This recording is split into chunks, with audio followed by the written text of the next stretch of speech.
Comme Britney Spears, Pamela Anderson fait partie de ces icônes malmenées par le star system des années 1990.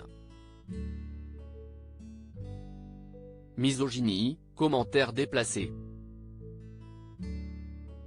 Dans le documentaire Pamela, A Love Story, disponible sur Netflix le mardi 31 janvier 2023 et que Télé Loisirs a pu voir, l'actrice revient sur l'obsession médiatique pour sa poitrine. Avec la blondeur et les maillots de bain échancrés, c'est l'un des éléments essentiels de l'attirail du sex symbol, heureusement dépassé, tel qu'on le concevait dans les années 1990, la grosse poitrine. Au cinéma, à la télévision, dans la publicité. Les seins s'affichent partout, en particulier ceux d'une icône de l'époque, Pamela Anderson.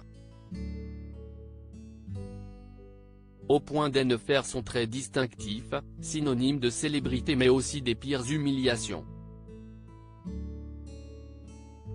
Dans une production Netflix touchante de transparence, l'actrice se donne une mission, se réapproprier son image et sa vie, après avoir incarné quelques décennies durant la bimbo la plus célèbre au monde. Pamela, A Love Story, le documentaire disponible sur la plateforme dès le mardi 31 janvier 2023 et que Télé Loisirs a pu voir, revient sur l'obsession médiatique pour son corps. Les décisives années Playboy et les premiers souvenirs de décolleté de la star ne sont pourtant pas tellement différents de n'importe quelle adolescente.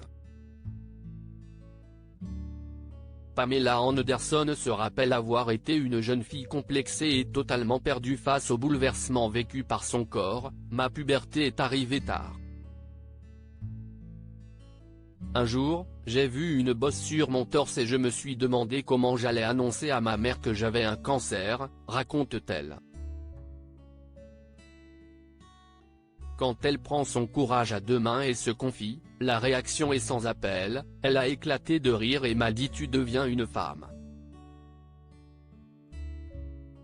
À partir de là, tout s'est enchaîné, ça a été la folie.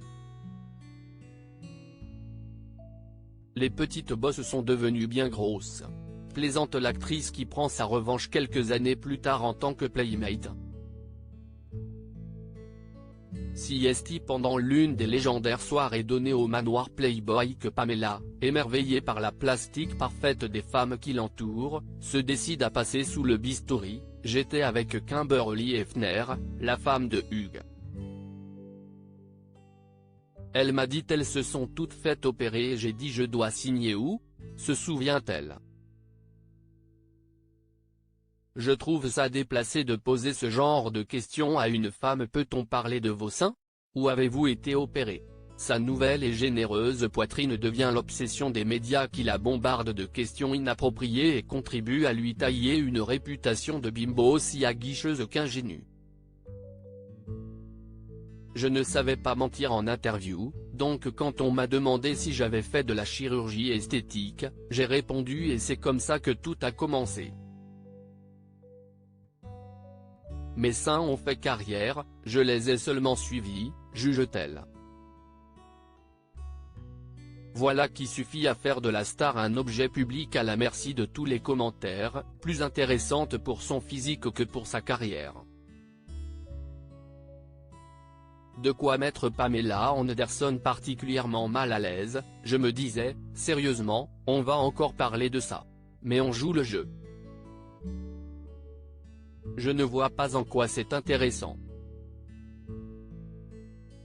Je trouve ça déplacé de poser ce genre de questions à une femme, il doit y avoir des limites à ne pas dépasser. Malgré sa filmographie, ses prises de position politiques et son engagement pour les droits des animaux, elle se désole d'être systématiquement ramenée à sa poitrine. J'espérais toujours que je ferais quelque chose qui intéresserait les gens et qu'elle arrêterait de se concentrer sur mon corps.